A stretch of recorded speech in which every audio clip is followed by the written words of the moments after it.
मेरा बच्चा कब ठीक होगा? पेरेंट्स जब मेरे पास आते तो उनका पहला सवाल यही रहता है, डॉक्टर हम लोग लेट तो नहीं हो गए ट्रीटमेंट स्टार्ट करने के लिए?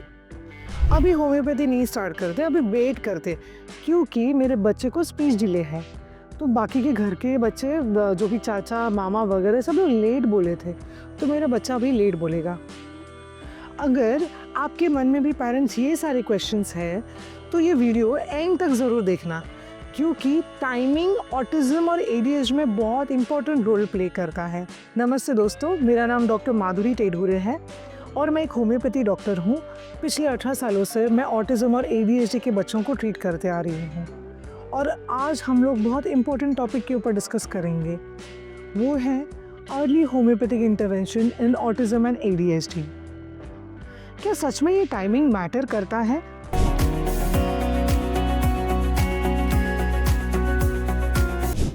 इंडिया में बहुत सारे पेरेंट्स ये कहते हैं, डॉक्टर मेरा बच्चा भी बहुत छोटा है, वेट करते हैं ना, बड़ा हो जाएगा तो धीरे धीरे ये ठीक भी हो जाएगा।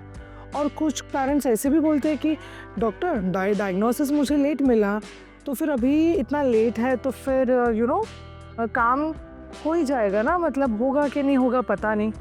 तो सबसे पहले मुझे ये बताना है कि अगर आप ऑटिज्म और एडीएचडी के बच्चे के साथ अगर आप ये ऐसा समझते हो कि मेरे बच्चे को जो ये ऑटिज्म एडीएचडी हुआ, ये कम्प्लीटली मेरी गलती, हमारे पेरेंटिंग में कुछ तो फॉल्ट है, तो ये एक एब्सोल्युटली रॉन्ग कंसेप्शन पे हो, आप रॉन्ग समझ रहे हो, बहुत गलत समझ रहे हो आप। बट अगर पेरेंट्स अगर आप बच्चों के ऊपर जल्दी काम नहीं करते हो तो पेरेंट्स ये डेफिनेटली आपकी गलती है, बिकॉज अर्ली इंटरवेंशन का बहुत इम्पोर्टेंट रोल है।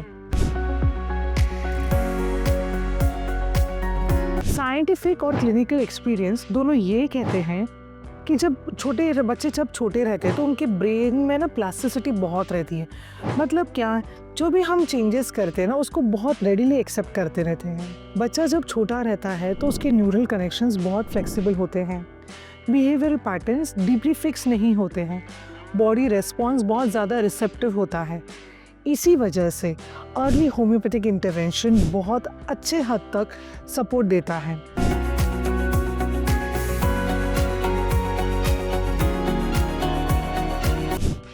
होम्योपैथी में ऑटिज्म या एडीएचडी को हम लोग लेबल के भरोसे पर ट्रीट नहीं करते।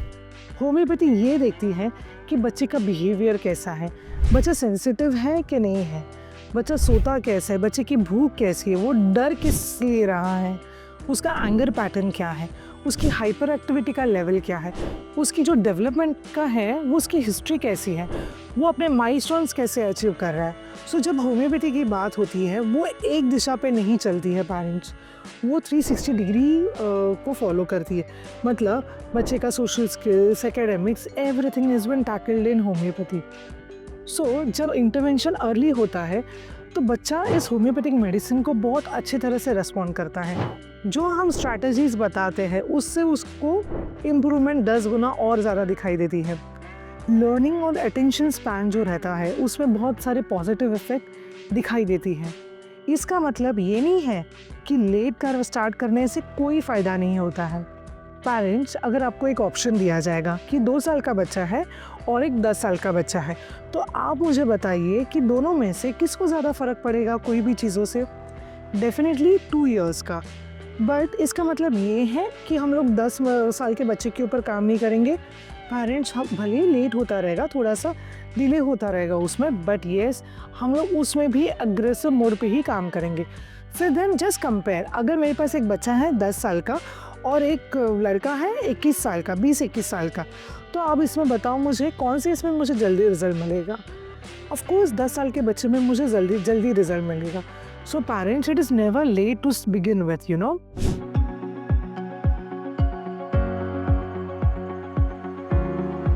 Late me simplify this for you. 2 से 5 साल का जो बच्चा रहता है वो एक बेस्ट विंडो देता है इंटरवेंशन के लिए। उसके बिहेवियर और अटेंशन स्पैन में हम लोग जैसे काम करते हैं हम लोग को बहुत अर्ली में चेंजेस दिखाई देते हैं। 6 से 10 साल का जो बच्चा रहता है उसमें बहुत हद तक चेंजेस पॉसिबल रहते हैं, बट पेरेंट्स को बहुत हद तक कंसिस्टेंसी और पेशेंस, धैर्यता से काम लेना पड़ता है।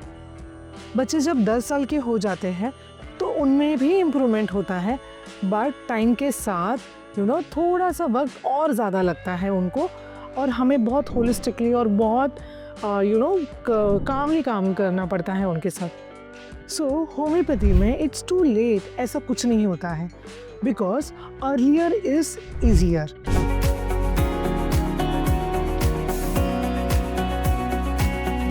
बहुत ऐसे कॉमन मिस्टेक्स हैं जो पेरेंट्स करते रहते हैं। द रीज़न मीन उनको पता ही नहीं रहता कि इसका कॉन्सिक्वेंस क्या रहने वाला है। ओके, सो बहुत बार पेरेंट्स ऐसे बोलते हैं कि नहीं मैडम, अभी से पहले मैं स्ट्रैटेजी फॉलो करूँगा, मैं सिर्फ वो मेडिसिन के बारे में बाद में देखेंगे। पेरेंट्स इतना समझ लो, ओके, जो मेडिसिन रहती है होम्योपैथी की, it helps for the development of the brain.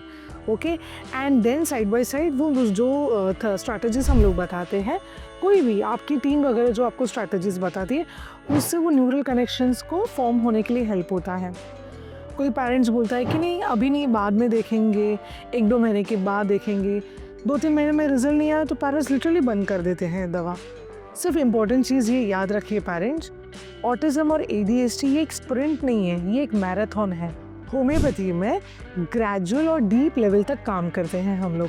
Okay, सो उसमें ऐसा कुछ नहीं रहता है, देखो फीवर के जैसे ले लिया मेडिसिन, ख़त्म हो गया 2-3 महीने में। नहीं parents, you have to be very patient, trust me parents. अगर आप 1 ईयर तक एक एडवांस होम्योपैथी में आप काम करते हो ना, you are going to see very good outcome, बहुत अच्छे रिजल्ट्स आपको दिखाई देते हैं।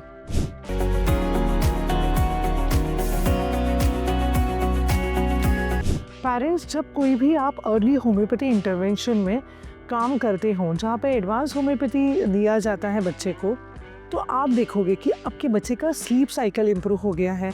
वो जो चिड़चिड़ाहट कर रहा था, वो उसकी जो इरिटेबिलिटी थी वो भी रिड्यूस हो गई है। उसका आई कांटेक्ट इम्प्रूव हो गया है। सो उसका अटेंशन स्पैन है वो इंक्रीज़ हो गया है। उसकी मेल्टडाउन्स की जो फ्रीक्वेंसी है वो भी कम हो गई है।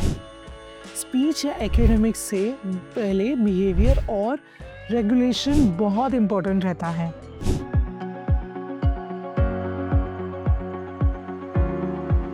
अगर आपके बच्चे को ऑटिज्म और ADHD का डायग्नोसिस मिला है तो वेट मत कीजिए, पैनिक भी मत कीजिए। राइट गाइडेंस और अर्ली सपोर्ट से आपके बच्चे के पोटेंशियल को अनलॉक कीजिए। अगर आपको ये वीडियो हेल्पफुल लगा रहेगा तो लाइक कीजिए, सेव कीजिए और किसी पेरेंट के साथ शेयर कीजिए। Subscribe for more honest guidance on homeopathy in autism and ADHD. Let's treat the root cause. Thank you.